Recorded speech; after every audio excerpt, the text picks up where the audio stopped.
For over 20 years, I've been a biodynamic farmer, an educator, and a social entrepreneur. I travel around the world setting up organic farms, working with indigenous communities, agrarian communities, but also in orphanages with people suffering from substance abuse problems, people with special needs. Lately, I've had an opportunity to build a diversified biodynamic farm inside Philadelphia's prison system. And with the inmates there, we have created Philadelphia's largest orchard.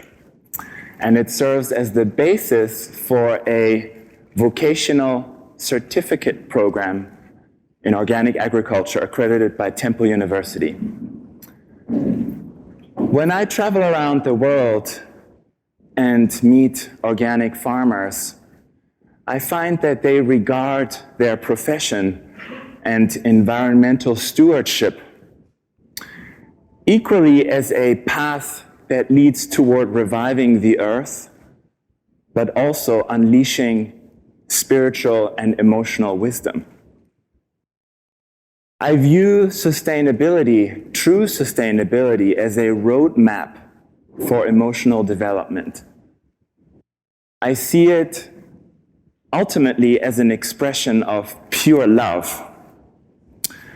Love, after all, is the only sustaining principle in life that operates by 100% efficiency. And I mean the kind of efficiency that takes into account the external costs. Not talking about BMW and big combine harvesting machines.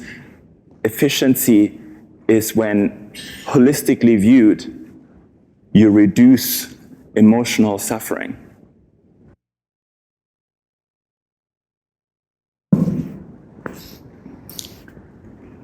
I also see the intrinsic regenerative principles of organic agriculture being the perfect medium for all kinds of curative education. I see how the path that leads toward building ecosystem health is quite congruent to a person's own striving toward emotional well-being. The mechanics of emotional intelligence operate by the same laws that govern agroecology. In organic agriculture, we try to emulate nature's synergies. We try to simulate these subtle ecological interdependencies. Like gardeners and farmers would foster that equilibrium in the garden, building healthy soils, always equalizing things, always striving for balance. Therefore, I see the farm as a living textbook for cognitive restructuring. And I use these guiding principles as a teaching philosophy when I work with the inmates at the Philadelphia prison system. And I let them be the framework for the emotional rewiring that will hopefully lead to behavioral change.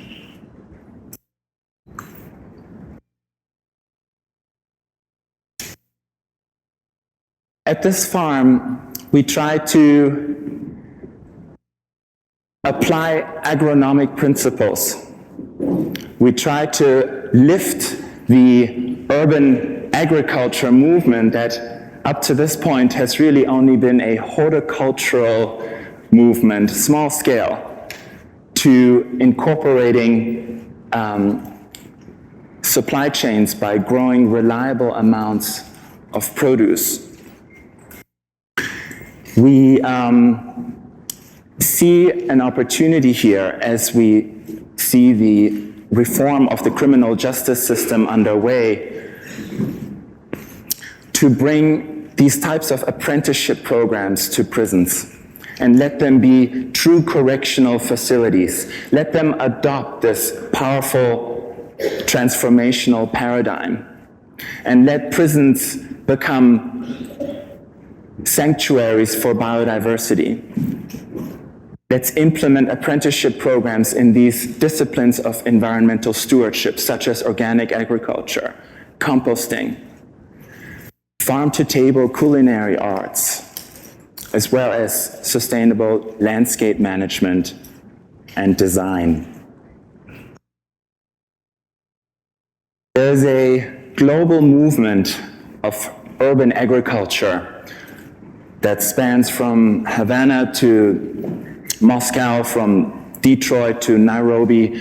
These urban farms have contributed toward food security, but also toward food literacy, and have helped food deserts to create a sense of food sovereignty and let people experience a sense of food culture. We have so many people living with us that under the current status quo, the baseline scenario would not afford formerly incarcerated individuals or undocumented immigrants, for that matter, an opportunity to partake in this green economy of the future. There's a global trend toward building sustainable food systems. There are opportunities where the demand far outstrips the supply. Right here in Wilmington, in Philadelphia, there are unsaturated markets to be explored by agripreneurs. But we need to flip the script and make these opportunities available to those that would actually benefit the most from them. We have to democratize the process and expose people that would otherwise not be able to partake in this segment of the economy that has almost become a luxury. How can it be that organic food is almost considered a luxury? Why is it that mostly privileged folks are the ones driving organic agriculture, for instance? We need to regard sustainability and environmental stewardship as a rite of passage and as a human right. We almost need to grant nature a right to be treated in responsible ways, and organic agriculture is a fundamental way to accomplish this objective. I would like to briefly go through a few slides. You can see on the screen the backdrop of this biodynamic orchard on 2 acres at the Philadelphia prison system. We have turned a old trailer into a beautiful classroom. We are inviting social entrepreneurs and successful businessmen and women, of course, to come and give talks to our inmates during our class sessions to inspire them about the many opportunities that sustainability can afford them. We started from just a wasteland that had to be completely regraded. There were banks of gravel and garbage that had to be hauled out. It was an old shooting range. We basically redeemed that old wasteland and turned it into this beautiful, diversified orchard. You can see how we turned an old trash dumpster into a chicken coop with heritage laying hens. We have built a composting toilet. It's very much a culture shock to some, and yet when they experience the elegant beauty of a sort of more rural life, it really helps to make people realize the essential things in life and begin to distinguish relevant from irrelevant things. The humble beginnings you can see. So what does organic agriculture have to do with love? with efficiency? Why is it the perfect medium for rehabilitation? When you're in a committed relationship, you try to reduce emotional suffering. You try to cultivate a healthy, vibrant life together. You could equate that to the carbon footprint. You try to reduce the external cost of the carbon footprint. You try to reduce emotional suffering. Much like in sustainability, we want to reduce environmental degradation and enhance biodiversity and ecosystem health. You can see how the guiding principles of organic agriculture, namely ecology, health, fairness, and care, completely coincide with the principles of love.